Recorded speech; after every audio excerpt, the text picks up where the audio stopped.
Halo semua, salam sejahtera Malaysia, tuan-tuan dan puan yang amat dihormati. Selamat datang ke channel Fels Lifestyle. Dan kepada yang baru di dalam channel ini, selamat datang dan selamat bergabung admin ucapkan. Tuan-tuan dan puan yang amat dihormati, baru-baru ini Tun Dr. Mahathir Mohamad ada membuat satu pernyataan yang pasti mengejutkan kerajaan PHBN, terutamanya Anwar Ibrahim. Dan ini juga pasti mengejutkan pihak mahkamah, disebabkan dalam kenyataan daripada bekas Perdana Menteri itu yang berkata undang-undang kini mengancam rakyat. Menerusi artikel daripada Astro Awani, Dr. Mahathir dakwa undang-undang kini mengancam rakyat. Mesti ada sesuatu yang Tun Dr. Mahathir sudah perasan ataupun yang sudah dilihat oleh Tun Dr. Mahathir berkaitan dengan undang-undang kini. Adakah ini satu cara Anwar Ibrahim untuk menyerang kerajaan hari ini ataupun menyerang Anwar Ibrahim? Menurut bekas Perdana Menteri Tun Dr. Mahathir, proses tersebut memerlukan penyelidikan besar-besaran terhadap semua transaksi dalam tempo 40 tahun yang lalu. Mungkinkah ini berkaitan juga dengan tuntutan SPRM terhadap dua anak bekas Perdana Menteri itu, yaitu Mokzani dan Mirzan, yang diminta untuk mengisytiharkan aset mereka. Bekas Perdana Menteri Tun Dr. Mahathir Mohamad mendakwa undang-undang kini digunakan untuk mengancam rakyat. Dr. Mahathir berkata, ancaman dibuat kepada mana-mana pihak yang gagal mematuhi arahan yang dibuat oleh kerajaan menerusi mahkamah. Menerusi hantaran terbaru di media sosialnya, Dr. Mahathir mendakwa tuntutan yang dibuat terhadap mereka yang didakwa di mahkamah sukar dipatuhi. Katanya, proses tersebut memerlukan penyelidikan besar-besaran terhadap semua transaksi dalam tempo 40 tahun yang lalu. Kebanyakan orang tidak menyimpan rekod aktiviti mereka dalam tempo masa yang panjang itu. Tetapi, kegagalan untuk melaporkan sebarang tindakan boleh ditafsirkan sebagai sengaja menahan maklumat. Ia boleh mengakibatkan tindakan undang-undang yang mahal dan berpanjangan. Ia boleh mengakibatkan penjara. Itulah ancamannya, katanya.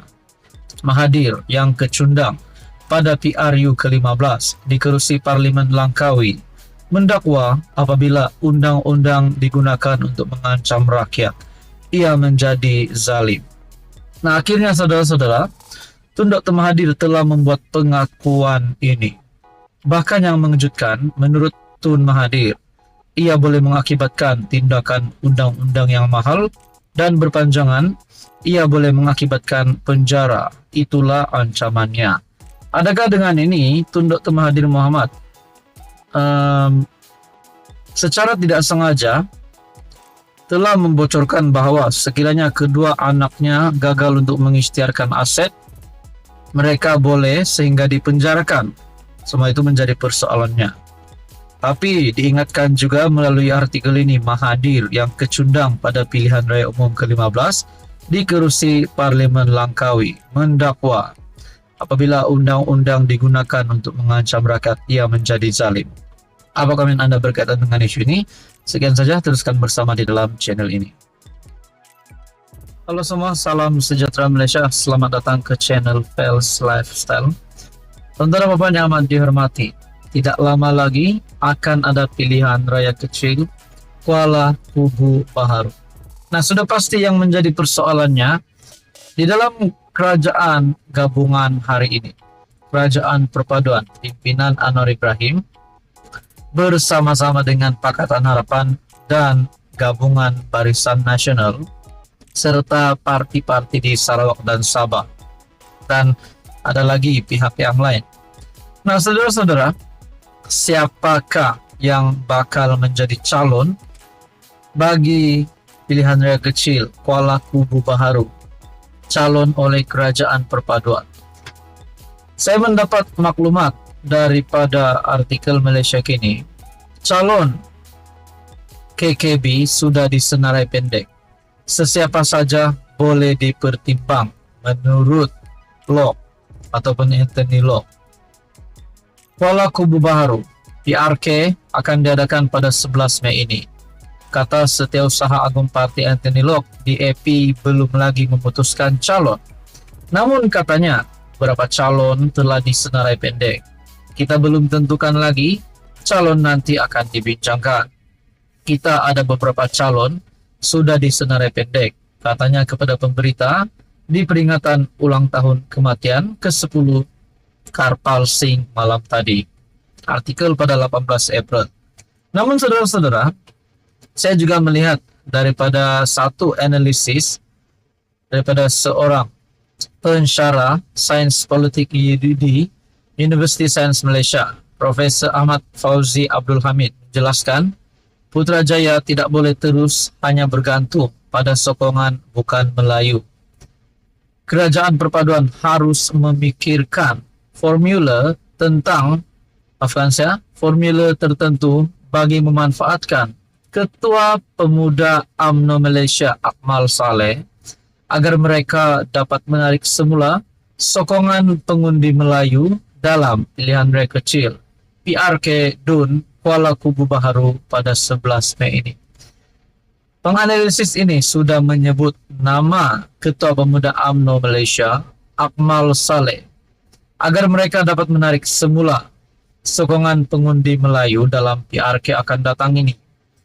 Dan menurut penganalisis ini, Kerajaan Perpaduan harus memikirkan formula untuk memanfaatkan Ketua Pemuda. Formula tertentu untuk bagi memanfaatkan Ketua Pemuda UMNO. Hal itu kerana katanya komposisi kaum pengundi di kawasan DUN terbabit tidak jauh berbeza. Dan pada akhirnya Akmal Saleh pula tampil dengan kenyataan, saya bukan raja formula, tapi saya ada prinsip, kata Akmal Saleh. Ketua Pemuda UMNO Akmal Saleh berkata, dia tidak ada formula untuk menarik undi Melayu kepada kerajaan perpaduan seperti mana disarankan oleh seorang pensyarah. Saya tidak ada formula untuk diberikan kerana saya bukan raja formula. Tetapi saya ada prinsip yang perlu dipertahankan, yaitu agama Islam, bangsa Melayu dan raja-raja Melayu, katanya dalam hantaran di Facebook. Bercakap kepada Malaysia Kini, Ahmad Fauzi menegaskan, Akmal berjaya memposisikan dirinya sebagai wira nasionalis Melayu yang merupakan teras ideologi UMNO dan popularitinya boleh dimanfaatkan kerajaan untuk menonjolkan imej nasionalis Melayu dalam gabungan itu. Adakah dengan ini kerajaan PHBN akan menghantar Akmal ataupun Akmal menjadi calon Kuala Kubu Baharu? Adakah itu satu perkara yang tidak mustahil? Dan Anthony Locke juga sudah membuat kenyataan bahawa calon Kuala Kubu Baharu sudah disenarai pendek. Sesiapa saja boleh dipertimbang, kata Anthony Locke. Apa komen anda? Sekian saja, teruskan bersama di dalam channel ini.